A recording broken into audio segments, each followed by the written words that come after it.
नमस्कार, मी अर्चना. तुमचं माझ्या डेली ब्लॉग मध्ये स्वागत आहे. तर आज आहे डे 8. तर आम्ही निघालो देवदर्शनाला. नेमकं देवदर्शन कुठलं? तर आम्ही चाललोय त्र्यंबकेश्वर मंदिर नाशिकला. मागचे सर्व दिवस कामात गेल्यामुळे आम्ही ठरवलं की बाहेर जाऊया. खूप दिवसांपासून जायची इच्छा होती आणि त्यामध्ये श्रावण महिना सुद्धा चालू आहे.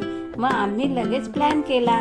नाशिकला पोहोचताच आम्ही पहिले त्र्यंबकेश्वर शिवलिंगाचे दर्शन घेतले.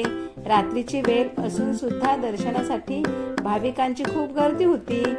मस्तपैकी दर्शन घेऊन आम्ही निघालो आमच्या रूमवर पोहोचताच आम्ही पहिले जेवून घेतलं आणि चैतन्य करत होता सगळ्यांची ऍक्टिंग.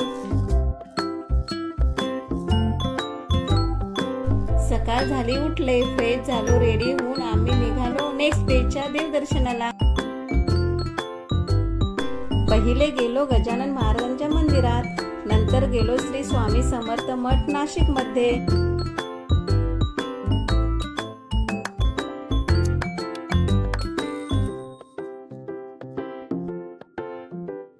आणि दर्शन घेऊन आम्ही केला सकाळचा नाश्ता.